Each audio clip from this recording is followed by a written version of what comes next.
Welcome to the Stampede, a podcast on the Texas Longhorns. This is episode number 8, sponsored by Riize Energy Strips. Go get your Riize Energy Strips and get your boost throughout your day. We are excited for episode number 8. You get your go get this podcast anywhere you get your podcast, YouTube, Apple, Spotify, and you can go rate and review us and talk to us anywhere on social media at the Stampede UT. We are excited to talk about a lot of things Texas football, but most importantly, we are excited to have our quarterback back. Vince Young back in the house. VY, how you doing, man? I'm doing great. I'm happy to be back. I missed you guys. I missed my you laughs. too. A lot of people. I miss my laughs. I miss my, storytelling. This is a fellowship time for me. Yeah, it's been bad this week. I've said it to all my friends. Do you see the podcast? Yeah, where was Vince? Yeah, everybody. Why wasn't Vince on? And I said, thanks a lot. Coach said it best. He said ratings were down last week. We got to get our quarterback ratings back are down. Get back in. Got to pick them up. Well, it's good to have our quarterback. Y'all bench me. It's good to have our quarterback back because we may have some quarterback things to talk about this week. September was supposed to be a month that we just were figuring out. I don't know, what are we gonna talk about? What are we gonna say? Let's analyze some stuff, and it's turned into some things that are a little bit different. So let's get into all of it. We're going to talk about Arch Manning. We're going to talk about this offense in general. We'll talk about the defense too, playing elite football right now. We've got picks. We've got our underdog fantasy picks as well. So lots to get into. We're going to debut a new segment called 4th and 5. Get you know where that's going. That's going to be Vince's top 5, and we're going to do a top 5 with him every week. So that'll be fun too. But let's get into it. Obviously, the biggest story right now is everybody wants to talk about what's going on with Arch Manning. What's going on with Arch Manning?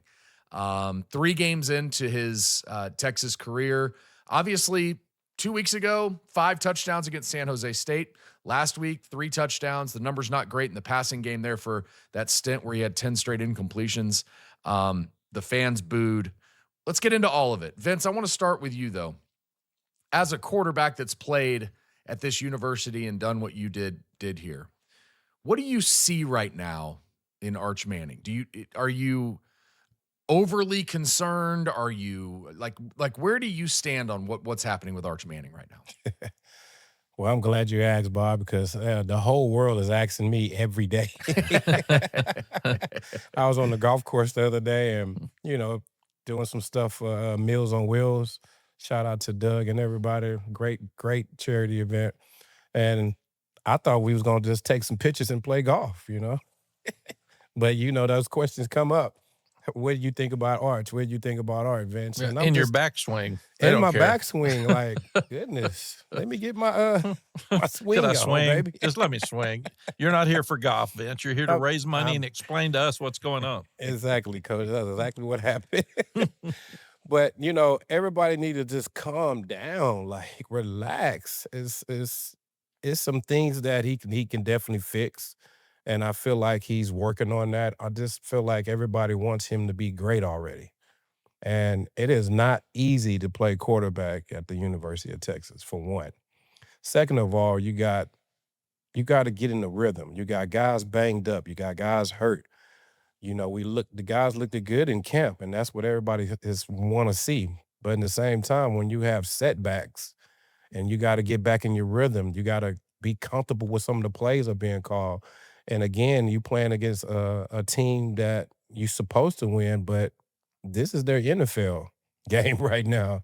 They're going to give you your best. So guys got to adjust, and a lot of things are happening. You got guys injured in the running game. That's a major factor. Coach got to figure out how to get, Arch in the running game. It's just everybody needs to calm down. We only in our 3rd game. Take a deep breath. Take a deep breath. He's going to be okay. He's going to be better. He has so much football ahead of him. He's going to be okay. And I just wish everybody just calm down, let him get his feel, let him get his rhythm, let him find out who's his guys he can depend on. And every game you're starting to see it.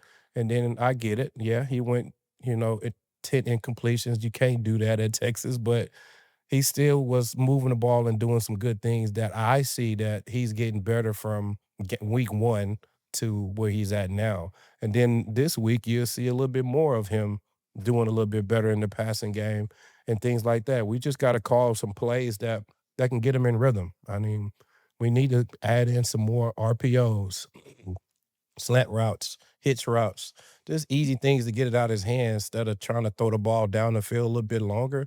I feel like we need to start figuring out the short game a little bit better, and I think that will get him in more rhythm. Coach, what are your initial thoughts? Well, you go back as a coach now and you try to figure out your identity. You're so excited about your defense. It's going to be one of the best in the country. Your special teams are much better than they've been and give you a chance to win. And there's 3 phases. You got to be great in 2 of them to be really good. To be great, you got to be great in all 3.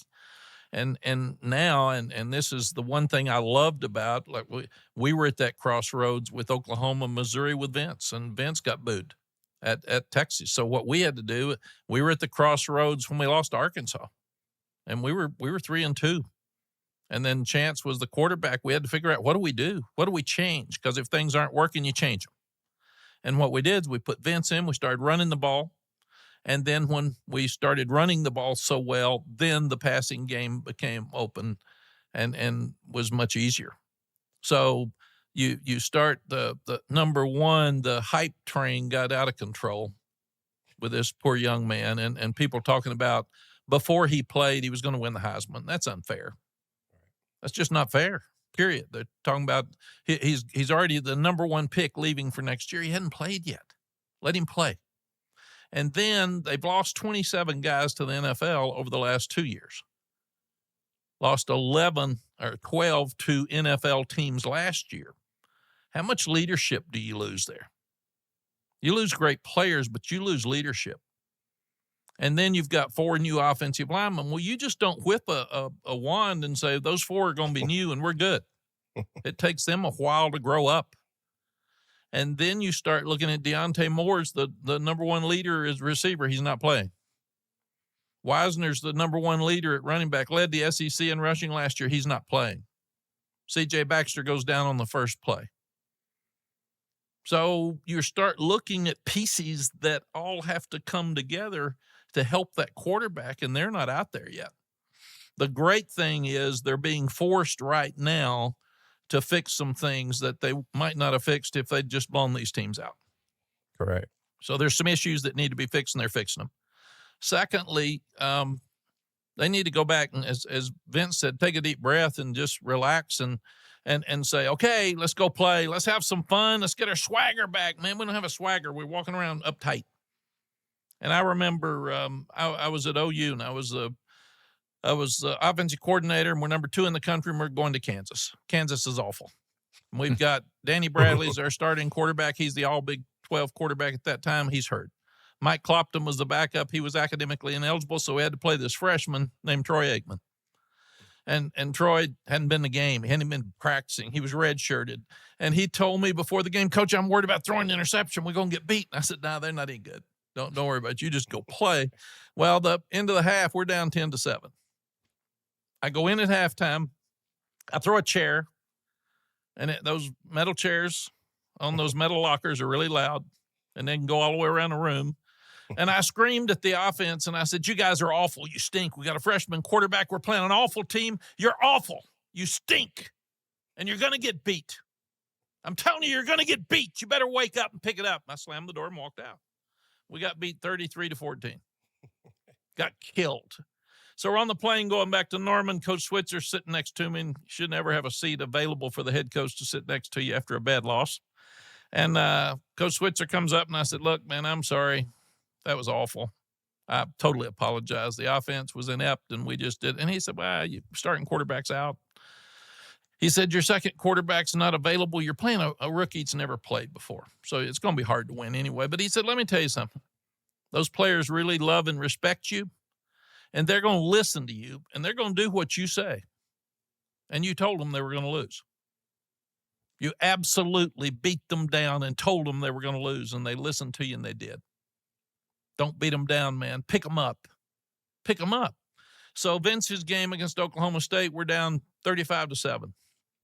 Everything has happened bad. There's a ball hit somebody's helmet, and they catch it and run in for a touchdown. Fumble punt, they pick it up and run it back for a touchdown. So leaving, and Vince hits Bosquet with 4 seconds left in the half. We're down 35-14. I'm walking off the field, and I've got Coach Switzer on my shoulder saying, man, when it's bad, pick them up. Pick them up. So I walked in the coach's locker room. They all think I'm going to throw that chair. And I said, hey, Oklahoma State's playing. They're so lucky. They're playing hard, but they've had the luckiest things happen in the world. We're playing hard. We're not playing good. So this is going to be so much fun. It's going to be the biggest comeback in the history of Texas football. Let's go in there and show these players how to pick it up and win a game. It's going to be so much fun. Well, they think I'm nuts.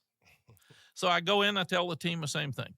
I put on the grease board, 42-35 is going to be the thing. Happiest day of our lives. This thing's going to work. It's going to be unbelievable. It's going to be great. So those guys go out and win 56-35. They just killed them. So after the game, I had to go back in and apologize to them for underestimating them because they were going to do it. But the point being, when you're down, you pick them up. You don't boo quarterbacks that are struggling. This is such a wonderful fan base. You should embrace Arch. We're so lucky to have him. Embrace this offense. Your job is to help pick them up. You don't beat them down. Defense don't need to be picked up. Special teams don't need to be picked up. But I always wondered why people boo and yell when you're doing bad. That's when we need you. We need you to pick it up. In fact, Vince met my mother. My mother was crazy, and we've lost her, bless her heart, and she was fun crazy. And after the game, I said, Mom, I called her. It was 1 o'clock in the morning, and I said, Mom, what about that halftime speech, man? Wasn't that great? Wasn't that unbelievable? She said, if you'd have had a better damn pregame speech, you wouldn't have had to have a halftime speech. But we got to pick them up. We got to be positive. That's what Sark's trying to find things to help Arch, make him feel better. Fans, they got to pick it up. Saturday should be so exciting because what you're doing, you're preparing for Florida on Saturday. That's what you're doing. And thank goodness we know the problems, because now we can fix them, and we've got 3 weeks to fix them. And they are fixable. You know, I thought Sark had an interesting comment on the boos Saturday. Let's listen to Coach and what he had to say about some fans getting into him right before the half. Well, man, our fans offer so much support to us that clearly if they were booing about the way we were playing, just imagine how we were feeling about the way we were playing at some of that juncture in the first half. So understandable, but again, you know, don't give up on us too quick. I think we got a pretty good team. And Bob, let me say, I'm sorry, but I always said they were booing me because really I'm responsible for everything that happens. I'm responsible for Vince and who's in there at wide receiver and who's in there in defense and the offensive line. I'm responsible for the offensive coordinator. So you want to boo somebody, boo the one that's in control. And that's me. I'm in control of everything. The players aren't. So that's what you get it. And Vince will tell you, I was more mad at me when we'd play bad than I was the fans booing. And in 2004, coming off the Oklahoma game, and then you beat Missouri 28-24, but that was the game, probably the one game where I'm curious, Vince, if you heard it, but I know there were boos in that game. Vince, I'm sure somebody either told you or you heard it at some point. What did you take from that? And that was the one Bob was pulling for Missouri. Come on now. Come on now. He definitely was pulling for him. Come on. The alma mater. It's tough. It's tough. No, but what do you... Facts. Vince, Facts. did you... Man, they always come at me. Vince, did you... It's actually funny y'all said that, because I was having a good conversation about me voting in the AP poll with Texas and Missouri on, you know, how do you go without the bias? And I think you have to. I want to keep my vote. That's one way. Vince, did you hear the boos when you found out they were booing? What's your reaction to it when it's your home crowd and you know, like, we obviously know we need to get better, but what's your reaction when you hear boos? I mean, you know, it's just a small moment, you know, because right after they boo you, your defense back on the field, and then they make a big play and the ball's back in our hand. So the main thing is when you hear it, you don't really focus on that. You come to the sideline. I'm talking to Coach Greg Davis.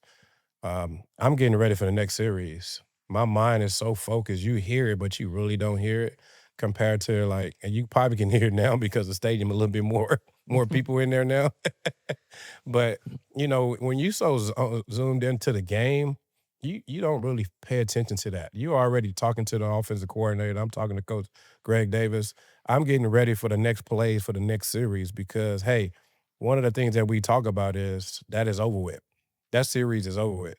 There's nothing you can do about it. We'll talk about it, when we get back to the film room. But right now, I need you on the football field. I need you for the next series. And why you walking around thinking that you're playing, you stinking actually, just know your teammates is watching you. They want to see how you respond to the boos or you playing bad. They know what type of player you are. They have that much confidence in you that they like, oh, he'll get it together. Yes, I think I had probably 2 interceptions or something like that, and I was playing bad. But in the same time, to me, the game is not over. We still got 4 quarters. And we used to preach this and talk about this so much as a team as well as the coaching staff, especially as me as a quarterback, I have to have a short memory real quick because we had a really good defense and they're going to get this ball back really quick. So I got to get ready for the next series. So my main thing is to focus in, make sure I understand what Coach Davis is calling, and try to do better the next series. That's all you can control. You can't control what the fans is feeling. You can't control what the media is saying. You can't control none of that type of stuff. Only thing you can control is when that ball is in your hand and you drive it down and you get a touchdown and watch how them fans change them boos to, I love you. Yeah, I told you. You should have loved me the first time and all the time. And So- Bob, there were so many things that Vince did right, but one of the most unbelievable things was his body language. He had the swagger, and if he had a bad play, he'd said, "It's on me. I got it. We're good. My bad. Let's go." And then he went right back to work. He did. This was it. I got it. I got it, Coach. It was a bad throw. I saw it. I was there. I fumbled. I got it. Let's go to work. And I think that's what this team's got to do offensively is get their swagger back. They don't look like they're having enough fun, and people are tense, and they're tense, and Vince was never tense. I mean, he played, and that's what you got to do. You got to have fun. It's a game, and you got to love the game. It's a very important game that we all want to win. And if And I when throw you've an got- interception, I'm trying to come hit you anyway. Yeah, well, to take it out you on you usually anyway. knocked him out. Yeah, you're mad because he did I that. was mad. I play free safety, so I'm finna come downhill on you. Well, there's a question I want to ask about Arch and what we've seen from him this year. I want to hear from Sark again though, because he had a really good comment on Arch and the adversity that he's facing, and I feel like one of the things Arch said was, I need to be thinking of this like I've got a 60-degree wedge in my hand, and I just need to flush that 60-degree wedge. Just go back to flushing that 60. I love the golf That's analogy. good. I love that. That's in his head, and he's like, I just need to go have fun. To your point, here's And what go here's to the what next shot. and go to the next shot. Right. The last one doesn't matter. If I Yeah, quit doesn't on my bad golf shots, I'd be out so fast. Right. I 100%. mean, I'd be See depressed. y'all tomorrow. It's like, Yes. that's what I always say about the game. I'm like, you can hit it anywhere and then hit it again anywhere, but if you can get up and down, you're going to be good. Yeah. Like anything in the It's a short fun game is game, good. baby. But let's Yeah. hear from Sark real quick on I the. booed me in golf. I'll Yes, say that. we've all booed. Yeah, we've all booed ourselves, no doubt. Let's hear from Sark on the adversity Arch is facing right now. Here's a guy who's had an awesome life. He's the way he's grown up, where he played, the school he went to, the people he's been surrounded by. But I think you learn a lot about yourself through adversity and overcoming adversity and getting on the other side of adversity. And so to have some of this adversity that he has right now, and when he gets on the other side of it, I think all of this is going to serve not only well for him, but well for us as a team. And so love the challenge for him, love the challenge for us. And he's a strong-minded guy. He's got great work ethic, great poise, great composure. He's an awesome teammate, and so I love the end of the movie for him when he gets on the other side of this. So looking forward to it. I agree. I agree completely. And I like the fact that Coach Sarkisian came to the press conference upbeat, positive. That tells his team and the fans, this is okay, man. We're good. We got this thing. We're so close. We obviously didn't get what we wanted out of the weekend, but we did in 2 of the phases. We got a few things we got to fix, but now I know what to fix. We're going to fix them. And that's important going forward. You got to figure out who you are before you can do the things you need to do. Yeah. And that's really important. Vince, And let I me ask you agree. this. That That up tempo is Yeah. that's amazing that the team saw him like that. So Yes. now that's the same way Arch got to carry himself. Yes, I'm going through all this BS right now, but in the same time, it's going to make him a tougher player. It's going to make him mentally tough. It's like when he goes to Florida, when he goes to Oklahoma, like he gonna remember this time, and he gonna feel like, oh, this is how I come out of it. This is what I got to do better. This is how I got to carry myself. I got to look how this is how my coach just did. Have that same up tempo. Yeah, I hear you guys, but I play tomorrow. I play Saturday, and then I play next week too, and the week after that. So that's the days he has to come in with that tempo for his teammates. The same way coach is doing, they got to feed to him to the rest of the team just like that. So let me ask you this, Vince, because I think this is an interesting point. If you go back and look at, we went through all these things. 4 new offensive linemen. DeAndre Moore's out. Quintravian Wisner's out. C.J. Baxter goes down. All those things. So the veteran presence is gone. But if you go back and watch Arch's film against Mississippi State last year, against UTSA when he was thrown in when Quinn was hurt, and then those 2 starts, he looks like a different player. And I say that in the sense of he looks like he was just playing football, like he was just having fun. Now, how much of that is because they had an established wide receiver, established running back, established offensive line, and how much of it was he was just having fun playing football? Do you think it's as simple as if he can kind of just get back to having fun, that can change some things for him? I wouldn't use simple. Nothing simple, is it? It's winning's simple. hard. Yeah, I just really feel like, again, like you just said, Bob, he had a really great guys around him, Golden and Bun. He had some receivers, him at tight end. All you had to do is just get the ball in their hands and they can, make some big plays for you. Now you kind of feeling your way, like Coach said, like they trying to find their identity on offense, and you got a lot of new faces, and then boom, you get more injuries.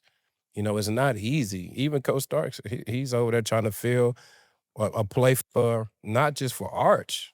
You got to make sure, can this receiver, is he comfortable running this route? Is this O-line comfortable with this protection?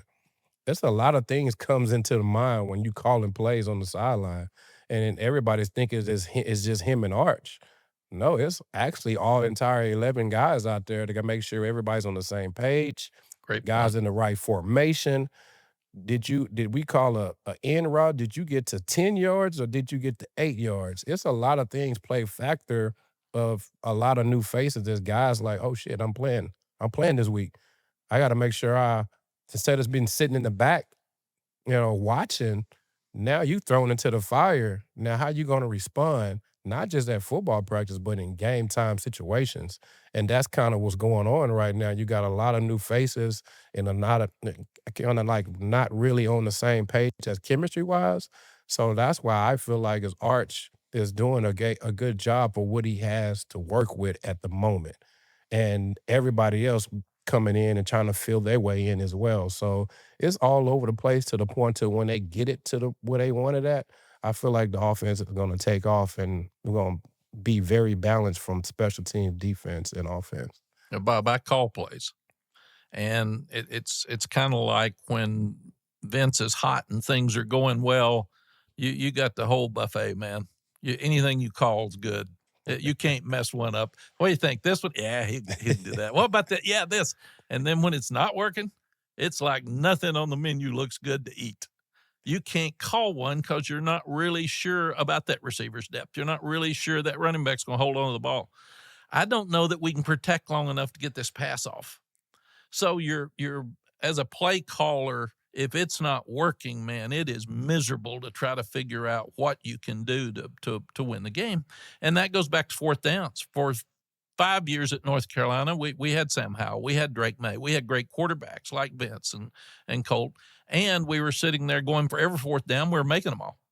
And then all of a sudden last year we weren't making them. I had to quit going for them. Now my personality was to go, but it's better if you make them. It took a while for him to get there too, because I was on him with him. Let's go for it. No, yeah, but Vince wanted to go for 4th and 8 or minus 20. He went, Sure. When we did go for a 4th and 6 inches at the Arkansas's minus 30 once at Arkansas, but this big guy was going to make that work. The other thing that happens is last year, Arch was the backup. Quinn Ewers got all the criticism. And the backup's usually the guy that everybody loves. They love that backup quarterback. And then I saw Garrett Gilbert, who was one of the best players in the country and a great person. I saw him come out of the national championship game with Alabama where he played well, and we had a chance to win with a freshman quarterback, but then he had all the Vince Colt hype from the national championship game till the kickoff. That's a load. And Art just had so much talk about him that's unfair. Now he's going through Vince's Oklahoma, Missouri 2 weeks. That's what he's doing. Made Vince better. Never lost another game. So it's coming, but you got to say, okay, these are facts. This isn't working. All right. Why isn't it working? Yeah, nope. You're at fault. You're at fault. You're at fault. I'm at fault. Let's put it all together. And then the offensive staff is trying to say, okay, the offensive line's not as experienced. What do? Do we move the quarterback more? The goal line run with Arch, the zone read, the option. Put he it just in. walked in. He just Keep it walked in. in. Yeah. Keep it in. So getting the ball to the tight ends on the goal line. They're all sitting there this week, and it's not a comfortable room. I've been in that offensive room when things aren't working, brother. And he's saying, it's your fault. You got to get it fixed. No, it's not. It's not my fault. And then Sark comes in and says, okay, it's everybody's fault. We've all got to do a little bit better, and we're so close. Let's don't panic. Let's don't scream. Let's move forward. Yes. Well, that's what they've got to do. 126th nationally in third down conversion right now, 103rd in fourth down conversion, 112th in red zone TD percentage. So all of those things, it's 3 games, long way to go. And they've got a chance this week to get right against an 0-3 Sam Houston team.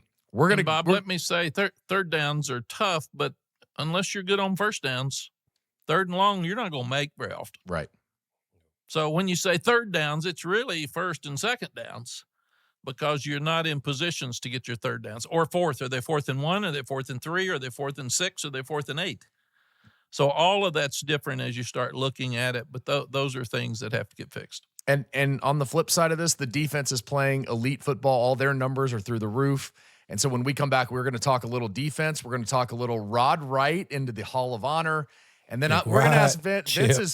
Vince's 4th and 5, the debut of Vince's 4th and 5.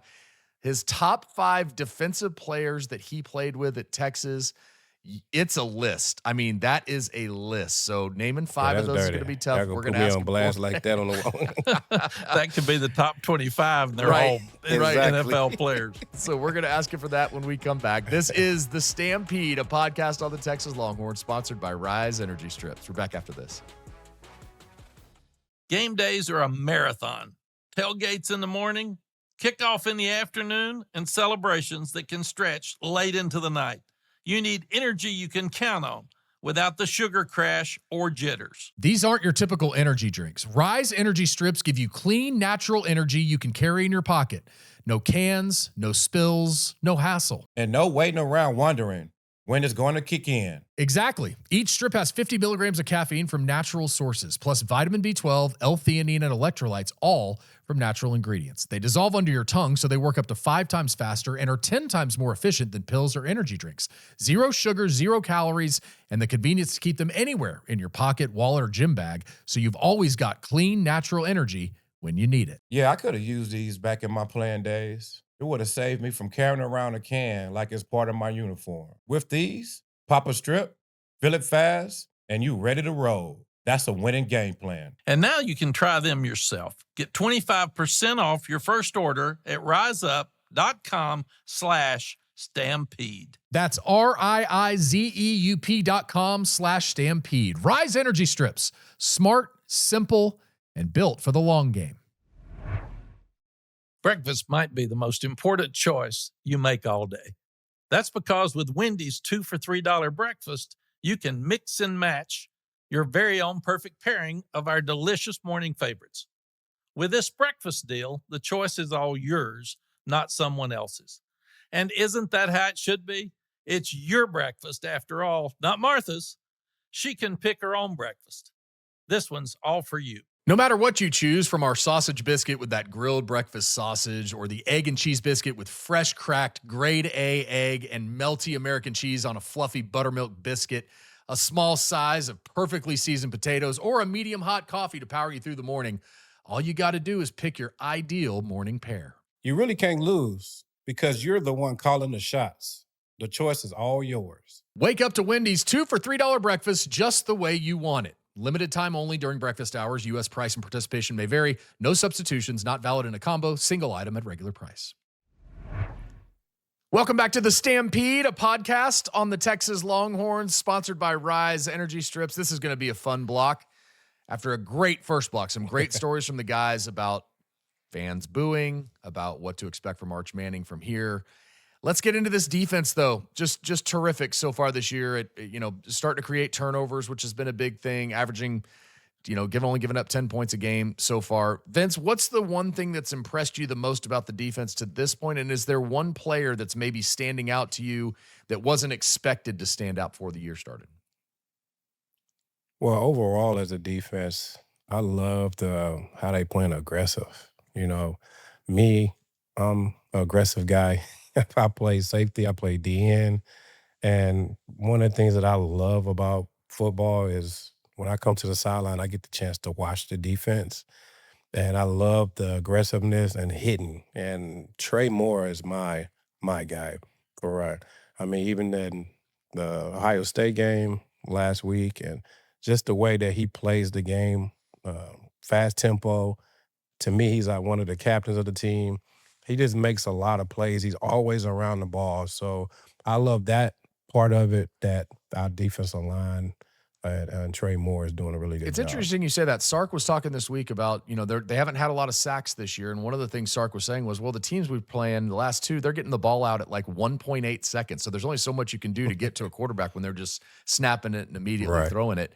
But Trey and that whole group at edge is a special group, and I'm sure we're going to see more from them. Coach, what about you? What's impressed you about the defense, and then who's maybe one guy that stood out to you?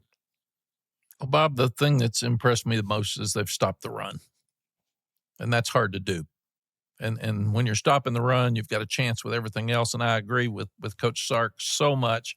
When you're playing a San Jose and you're playing a UTEP, and even with Ohio State, they were very conservative with a new young quarterback. They're not going to let you sack them. They're going to move the quarterback. They're going to have quicks. They're going to have three-step, getting it out of your hands. And it's really hard to get tackles for loss, and it's hard to get sacks.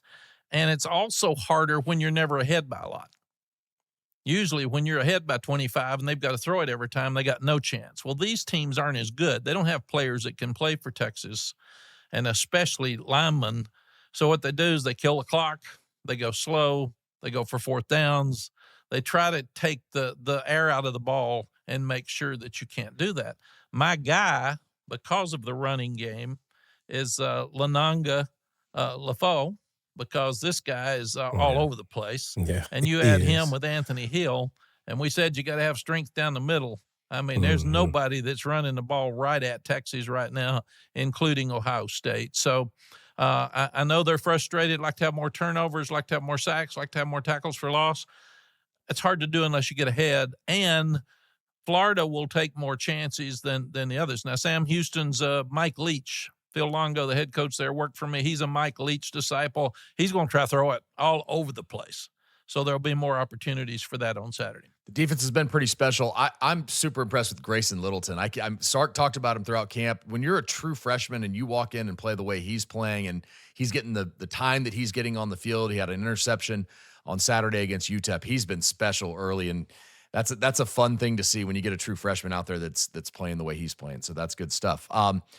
And Bob, it excites you as a coach because Dwayne Aquina, somebody found this young guy, and he can walk in there and play as a freshman, which is nearly unheard of anymore. So good for Sark him. said we didn't recruit. It's not a guy we recruited for 3 years. It's a guy we recruited for literally like 2.5 months, and he flipped and came to us. And he said the one thing he's done since he got here, he said football's the most important thing to him, and that's what he lives. He wants to be a mature. He's a lot of freshmen want to go enjoy themselves and have fun, and understandably so.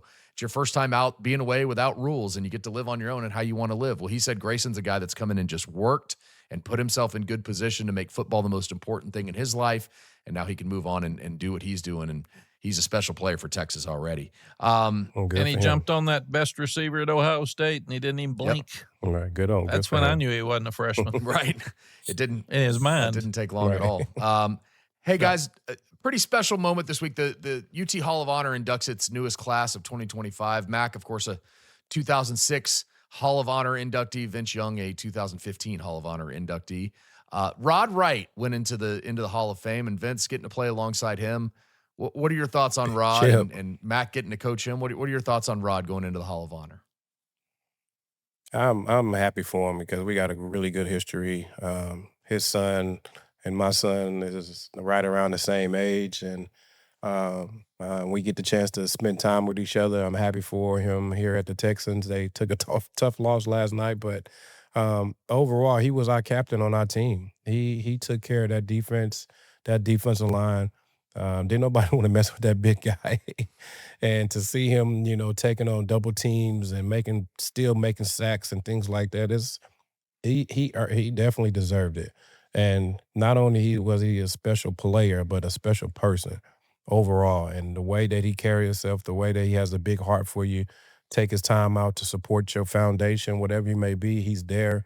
And I'm just glad. I'm just glad that he's happy and is well-deserved. And I know Elijah, his son, is watching and was very happy to see that for his dad. Now he have to fall in some big shoe steps. So I'm very happy for Big Rod, Big Chip, man, my guy. Yeah, I would say the same thing. Swagger, tough, really competitive, but always class. Yeah. And like that the other night, I saw him at the Hall of Honor, and he looks great. He's thinned down. I thought he could play wide receiver now. Yeah, exactly. As tall as he is. And he and Frank Ocam are coaching the defensive line with the Houston Texans. But all class. It's such an honor to get in the Hall of Honor at Texas, and Vince and I can say that without question. But welcome aboard, brother. Glad you're in the group, in the family, and nobody's any more well-deserving than you are. And I feel like every year we see that class, and it's like, man, this person and that person. It's like on it, like, oh man, Kyle Russell and Haley Eckerman and all these people that did all these amazing things at Texas. It's really fun to see. Vince talked about some great defensive players that helped us get back out on the field when he was playing. That's right. Oh, yeah. That's right. They had a nice little group of guys that I was like, whoa, Coach, that's a bad man right there.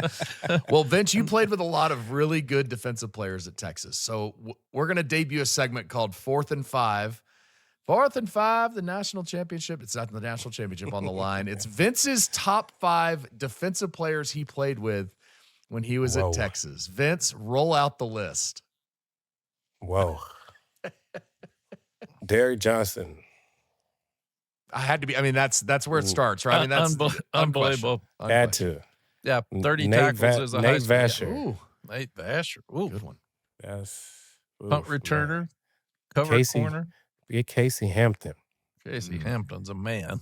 Just imagine being a red shirt quarterback and them guys chasing you around. Him and Big Sean Rogers. We had to get Casey out of scrimmages so we could scrimmage because he was whipping the center and hit the quarterback. We couldn't make a first down. So we said, okay, Casey, you're out. No. Yeah. Coach, I want to play. No, you can't. You're too big. You're too strong. Get out. Man, who else we got there? Michael Huff. Huff Daddy. Mm-hmm. Go in the Hall of Fame. Yeah. I don't understand who this guy is now, though, because when he was playing, he was so quiet, but now he's just one of the funniest guys ever. And, man, who else we got there? I'm a Killer Brew guy. I know Coach probably didn't know this, but I used to, tell him, hey, get a roughing the passer, please. Well, he listened. He listened. I think he led our defense in roughing the passer. He did. He Robert had a few Killebrew. shots. I always told him to there's a whistle for a reason. Yeah, you don't have to hit somebody after to. the whistle. That's just it. I mean, I'm sorry. I mean, Aaron Harris. I mean, Brian Arakpo. Even Tim Crowder, Brian Robinson. Brian Robinson. B-Rob. I mean. B-Rob, Michael Griffin. Cedric Griffin. Aaron Ross. Cedric Griffin. Terrell Brown. It's A. Ross's birthday on Cedric Griffin. on Tuesday. I mean, the list goes on. That's what I was going through, writing down names. I'm like, I don't know who Vince is going to leave off this list because this is really good. Well, I was just amazed when I first got there and saw the way that our D line, Sean, Big Baby Sean White, Rogers. and Sean Rogers and Casey Hampton, the way they was lifting weights one day in the squats. They had like 4 or 5 plates on the thing. I was like, Coach, I hope I'm thinking I'm going to be doing that. Sean Rogers is one of the best big athletes I have ever seen in my life. He could dunk a basketball. He just run around, be fluid, and Still playing nobody could basketball block right him. now. When he decided he wanted to get there, he got there. Exactly. I think He's Slim Baby now. He ain't Big Baby no more. That's Slim you think Baby about all now. the defensive tackles that have gone into the NFL. I don't know that having Casey Hampton and Sean Rogers was fair. I mean, having those guys was just that was incredible. So, Well, and talk about Frank Ocam. He played in the Big NFL. Frank. We just mentioned him with Rod. All right. Corey Redding. I mean, the list. Corey Corey Redding. Gosh. That's the leader right there. That's Yeah. Now the speeches. So you got coach speech and then you got red speech. Now that, like, you don't want to. Let's go play, coach. After you hear those both speeches. Yeah, I was And then trying to you get get mine chipped. out of the way so Corey could step up. And Corey's the one that got mad at me, too, about us not taking our music on the road. And that's what got me in trouble at Missouri. The Mack Brown rule, when I took music on the road, we had speakers behind our bench. It's in pregame. We're blasting our music. And Coach Pickrell got mad at me. And I said, Gary, there's no rule against no music on the sideline. The guys were loving it. Well, the next week we got a call from the commissioner that said, you can't take music on the road. Well, there's no rule that you can't. Well, there is now. So there is a Mack Brown rule in this league, and you cannot take your music on the road. That's a crazy. good one. I'd never heard that D.D. one. That's a Lewis. good one. Good stuff, Vince. That's a good top 5 list where we named about 80 people. But I loved you getting your top 5 in. Because I get a text message Right. like, bro, you forgot about me, bro. You're going to get some anyway. Good stuff from Vince's first ever, well, second ever, 4th and 5. How about that? The first one was pretty good. But thanks for doing that, Vince. That's good stuff.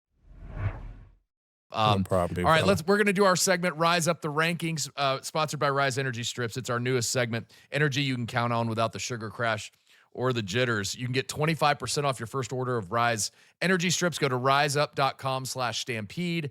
That's RIIZEUP.com/stampede. Riize Energy Strips. Smart, simple, and built for the long game. We're going to do this on the AP rankings every week as they come out. Obviously, at some point, we'll get into the CFP rankings as well.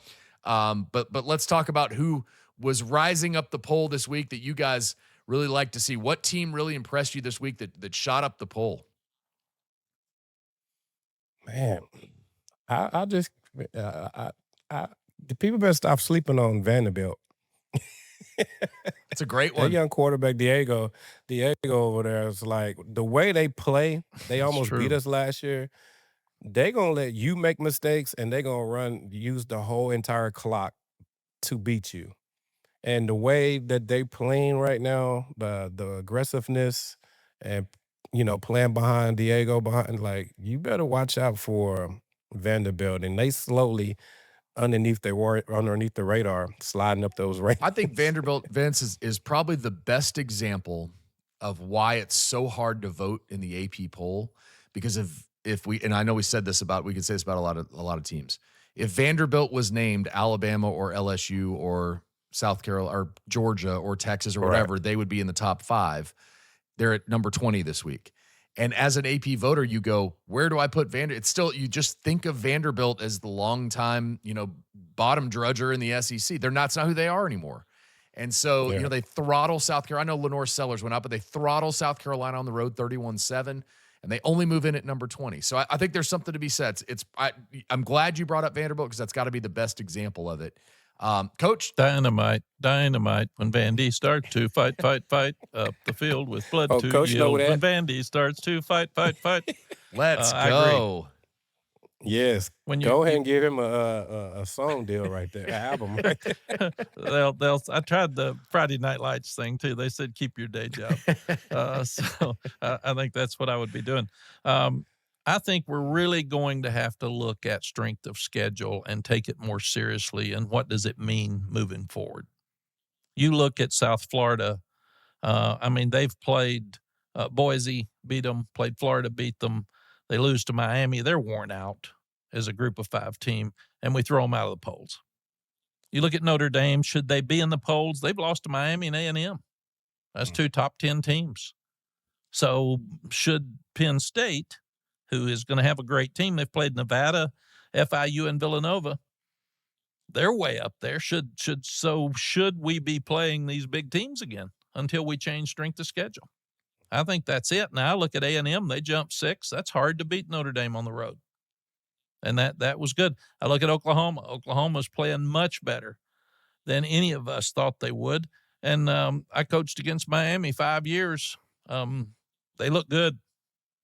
They've got Florida this weekend. That's going to be a really interesting game to watch. But Miami looks like what we've talked about them being for the last 5-6 years, and it seems like they're for real. So, yes, I think what we've got to do is we've really to be serious about this. And Coach Sarkisian talked about scheduling on Monday. If we're going to play 16 games and we're going to keep scheduling Ohio State in the opener, and then you lose and everybody's down, and then they're frustrated that you're not doing well. If we'd played 3 easy teams, if we'd had Penn State schedule at Texas, Nevada, FIU, and Villanova, we'd be walking around here strutting about being number 1 in the country. So we've really got to look at scheduling. And to be fair, in the AP and the coaches poll, who'd you play? Who did you play? And does a loss against LSU, is that a lot more damaging than a win against Nevada? I mean, that's what we're doing. We're encouraging coaches to go back and play easier teams again if we're going to allow it. Just count the wins. And I would say this. I think if we were all going to have a real honest conversation, the AP poll shouldn't come out until mid-October. I mean, I think you don't even start this until mid-October. But the other side of that is, it's the best fodder for college football. It's been one of the biggest things I've seen on social media all week is people screaming at the voters of the AP poll, why'd you put this team here? Why'd you put? Well, that's what makes college football so great, is everybody loves the passion that goes into it and everything. I'm going to tell you the other team that I think is criminally underrated at this point is Georgia Tech. I think what Brent Key's done, Blake Gideon's a defensive coordinator there now. They beat Clemson at home 24-21. They're 3-0, and I think they're whatever they are, 19-20 in the poll. That's another team that if it's a different name and they beat Clemson, they're going to be ranked a lot higher. So I think it's more about just the fun of college football and what you think right now, because as somebody pointed out to me, as a voter, you're kind of going through it with this preconceived notion going into the year. So when teams that you rank high win, you're probably not going to move them down. So Penn State, coach, is the best example of that. They played 3 teams that they beat handily. Everybody had them number 2 in the country. Well, does that matter? If you're playing Nevada and FIU and Villanova, that doesn't really matter. So I think it's just great fodder for college football more than anything. But if we were going to do it honestly, you wouldn't even bring the poll out until mid-October. Well, the coaches would like for us to do it honestly. That would be better. Think about this. Texas ranked number 1. So much pressure on Texas and Arch Manning, struggling some on offense. LSU, Nessmeyer's been hurt, hadn't played as well as projected. Clemson's already lost 2 games. First time since 2014, I think. So should they have played in the opener against LSU? And Cade, great player, struggling over his first 3 games. Lagway, Florida, projected maybe a Heisman winner. They're struggling, and he's struggling. 5 interceptions the other night at LSU. So I do think that the preseason publicity, the 6 months, 7 months, 8 months, you have to listen to it, and the fans identify with it. When we're told that we have by far the best team and we haven't even seen practice, and we're told that we've lost 27 guys in 2 years at Texas, there's only 2 guys that have been here 4 or 5 years. And it's a very young, inexperienced team. That's okay. We're Texas. We're going to win all the games. Then we identify with it. Then we get frustrated at the game because what we saw is not what we heard. And I remember as a coach, you're trying to be positive. You're trying to say, hey, we got a chance. We got a chance to be good. And then you lose a game. They say, what? He set us up, man. He lied to us. No, I'm really trying to be positive. All right. I'm trying to pick up our guys. I didn't lie to you on purpose. I thought we were going to be good, but how do you know until you get in that tight game who's Right. going to lead, who's going to step up, who's going to make the plays, and who's going to have that swagger and confidence in a tough moment? Well, I'll say this. We can be positive about one thing, and that's our underdog fantasy picks. And that's what's coming up next. Yeah. Right, Coach? Get excited, Coach. You all can. You too can. Vince, I'm really happy for you. I made a pick for Vince last week, and it hit. So, Vince is just on the up and up. Let's see how. I made a pick for I sent you a Vince the text. first week. I sent you a text and told you who I wanted. We'll hear Vince's pick and Coach's pick for this week when we come back. This is The Stampede, a podcast on the Texas Longhorns, sponsored by Riize Energy Strips. We're back after this. Football season is in full swing, and Underdog is the best place to make picks and win money all season long. Playing on Underdog is easy. Just pick whether your favorite player will go higher or lower on stats like touchdowns, receiving yards, interceptions, and more. This week on Underdog, I'm looking at that Texas Tech-Utah game, Big 12 game, and I'm going to go with Baron Morton, the quarterback from Texas Tech, to go higher than 256.5 yards passing. I'm going to stick with his wide receiver as well. Caleb Douglas will get higher than 46.5 yards passing in that Texas Tech-Utah game. Download the app today and sign up with promo code STAMPEDE to score $50 in bonus funds when you play your first $5. That's promo code STAMPEDE. Millions of fans have already won billions making picks on Underdog. Will you be next? Underdog. Make picks, win money. Must be 18 or older, 19 or older in Alabama and Nebraska, 19 or older in Colorado for some games, 21 or older in Arizona, Massachusetts, and Virginia, and present in a state where Underdog Fantasy operates. Terms apply. See assets.underdogfantasy.com/web/play and get terms _DFS_.html for details. Offer not valid in Maryland, Michigan, Ohio, and Pennsylvania. Concerned with your play? Call 1-800-GAMBLER or visit www.ncpgambling.org. In New York, call the 24/7 Hope line at 1-877-8-HOPE-NY or text HOPE-NY 467-369. Welcome back to The Stampede, a podcast on the Texas Longhorns. It is our final segment as we get into our Underdog Fantasy Underdogs of the Week. Good week last week. All of us with a correct pick as Vince sent his pick in. Tennessee quarterback Joey Aguilar to go higher than 197.5 yards passing. He did that. He went well over 300 yards. So good stuff there from Vince. Vince moves to 3-1 on the season. Coach Brown with the pick of Marcel Reed going higher than 32.5 yards rushing against Notre Dame, which he did, and threw for 360 as well in that big 41-40 win in South Bend. So a notch on Coach Brown's belt. He moves to 2-3 on the season. I had Jaden Greathouse at higher than 28.5 yards receiving. The Westlake product from here in Austin did just that as he finished with a nice game in the loss to Texas A&M. So all of us with a win last week. I'm now 4-1 on the season, and we're all starting to hit our stride. Well, let me say that our part. team's always started slow and ended strong, so I'm good. I'm at a good place mentally. Great confidence, Coach. I love it. Not how you start. Not how you start, how you finish. As I always say. Facts. Two big games this week that we're going to get into with our Underdog Fantasy Underdog Picks of the Week. Auburn goes to Oklahoma this week as Jackson Arnold makes his return to Norman. Very highly anticipated showdown there to see who those teams really are as we get into late September, early October. We start to kind of figure out who these teams are. And Texas Tech and Utah, a big game in Lubbock. I'll tell you what, I think both those teams have a great opportunity to do big things this year in the Big 12 and could reach the championship game. This could be a Big 12 championship game preview. So it'll be fun to see those quarterbacks get into it. They both had successful seasons so far. Vince, we'll start with you. Who's your Underdog Fantasy Underdog Pick of the Week this week? I'm going with the Texas Tech Raiders. Caleb Douglas, 46.5. I'm going to go higher.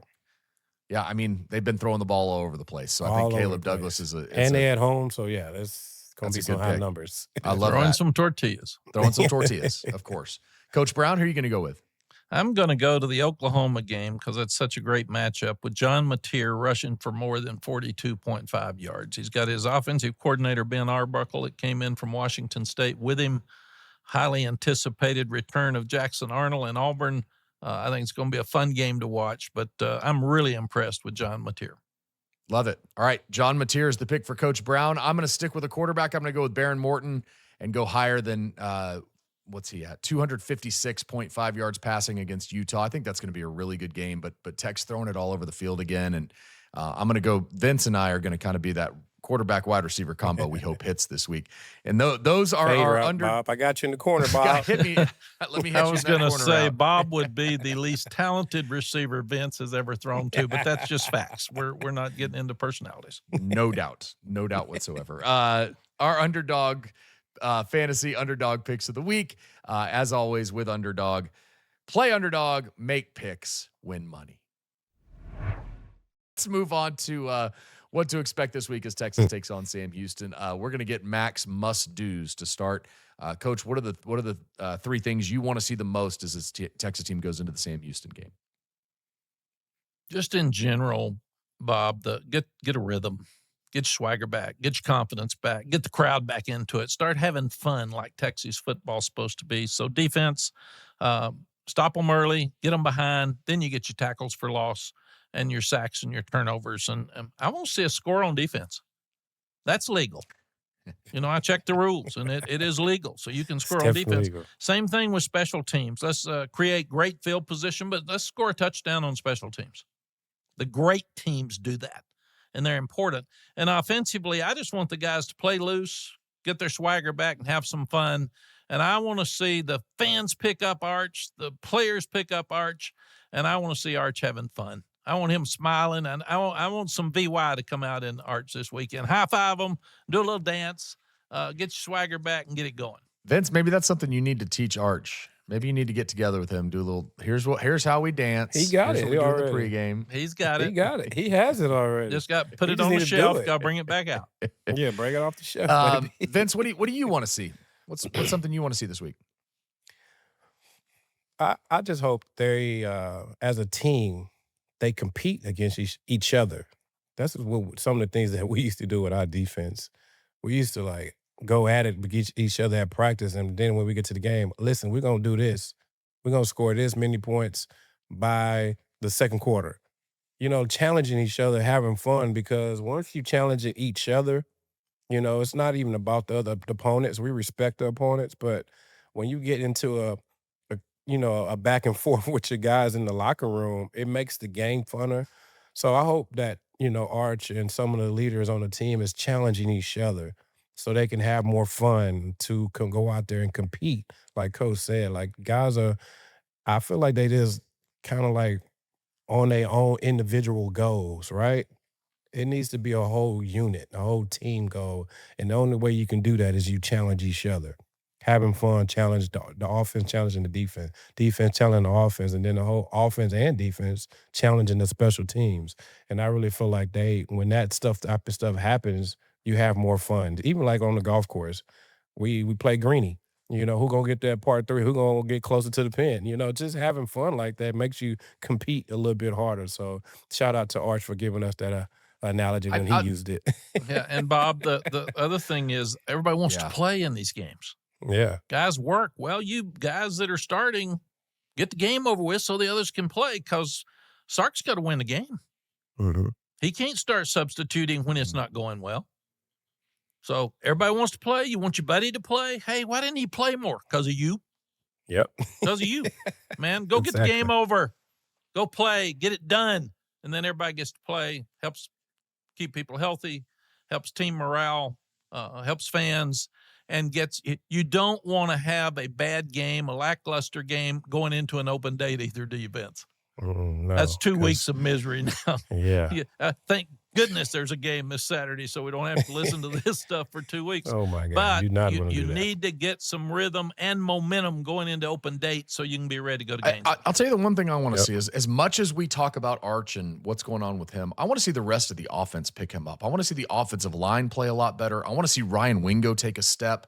Parker Livingston's obviously shown he can do it. If they're without Baxter and Wisner this week, is it James Simon that takes that step as a freshman to come in and run the ball? Is it Jared Gibson and Christian Clark? He's got Jack Endries at tight end. He's got a lot of weapons at tight end, by the way. They're a lot.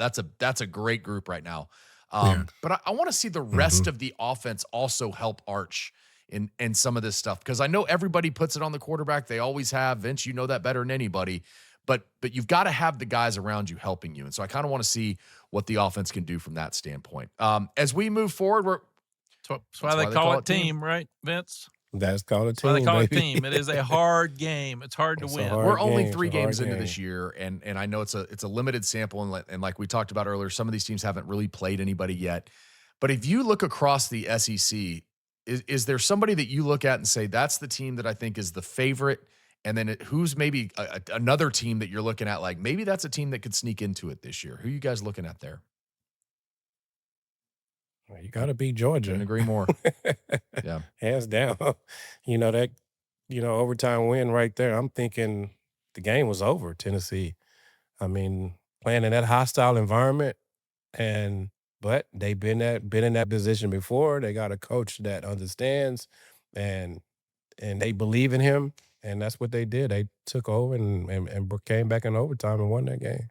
So you got to beat Georgia. So I put Georgia still up there because they beat us twice last year. Coach? I agree. Everybody had Georgia out. They played awful against Austin Peay. I think it was like 28-6 or something. It was, and closer than that with a rain delay. So they had the same discussion about their team last week that Texas fans are having this week, and then they go beat Tennessee in a thriller right in the end. Great game. Yeah. They got confidence, they got good players, they got good coaches until somebody steps up and gets them. And then the next two, I would say, would be somewhere you've got the Ole Miss, LSU, and you've got the Texas all in there with some question marks right now that need to get it fixed, but all have a chance to still be in the upper part of the conference and win. I think Tennessee showed that it can go toe-to-toe, obviously, with a team like Georgia, and I think they're a team that's going to kind of stick around in this race. I think Texas A&M took a big step. I don't know if they're going to be elite in this league by the time it's all said and done, but I mean, I can't really just go with that's it's like A&M and Taylon Green at Arkansas with Marcel Reed and Taylon Green, and it's like, man, they've looked good, but can they take the step? And I think that's the eternal question for both those fan bases. Can we actually take the step? I'm going to tell you, maybe this is, I don't know if this is off the wall or it's what, I'm not buying LSU. I'm just not buying them. I don't think they're going to be a top 5 team by the time this is all said and done. I don't think they're going to be in the SEC championship game. I'm just not buying it. Now we'll see. It's always fun to kind of like say these things early and see what you think, but we'll see how it goes from there. Well, they have beaten Clemson on the road. They're playing great defense with Blake Baker, who worked for us here at Texas, and they just dominated Florida with 5 interceptions. So, but I do think to the point, and obviously a Missouri guy would pick A&M on a Texas show. That's okay. I don't know if you want to stay or not, but that's okay. I'm going to send him a text, Coach. I do think, Bob, that what we're all saying is there's 5 or 6 teams that can still win this league. So there's a lot of parity. And Vince said it's hard to say it, but don't throw Vanderbilt out. Arkansas looked good against Ole Miss at Ole Miss. I mean, they're still, you start checking these boxes. There's a lot of teams at Missouri. We don't even mention Missouri, and they're really good. Kansas is supposed to be good. They were down. They came back and beat them, and they're scoring points every week, and I like their quarterback. So South Carolina had an awful game, but they had a great game before they had an awful game. So the thing is, Mississippi State's look good. It's only 16 teams. It's like careful. it's crazy. It's like that. Yeah. I mean, that's this league. But when you go on the road, you got your best chance to get beat when you go on the road. And that's where people have to really be careful. You got to be careful going on the road and not say this is a win, because nothing's guaranteed when you go on the road. You got to be better on the road than you are at home. Do you think a 3-loss team could end up in the SEC title game? I don't. I think it'll be 2.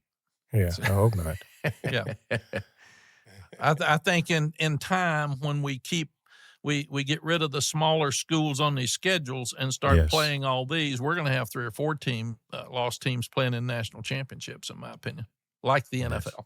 We're headed correct. We're headed on a direct line to the NFL model, on and off the field, in my opinion. Well, we've got a couple weeks to get into a lot of that stuff too. We've had some really good conversations today about stories, but also some different things that are going on in college football. So thank you both, as always, for doing an incredible job. Thank you for telling some stories. I know everybody loves to hear those, and we look forward to doing this again next week. Hopefully next week we'll have a better conversation about what's going on with this Texas offense and how they've responded against Sam Houston. We will. Let's have a great weekend. Hook 'em. Let's rise up. Rise, baby, rise. Off your Texas There offense, you go. That's how you rise. do it. That's Mack Brown and Vince Young. I'm Bob Ballou. This is The Stampede, a podcast on the Texas Longhorns, sponsored by Riize Energy Strips. We appreciate you guys listening, and we look forward to talking to you next week. We'll see you then.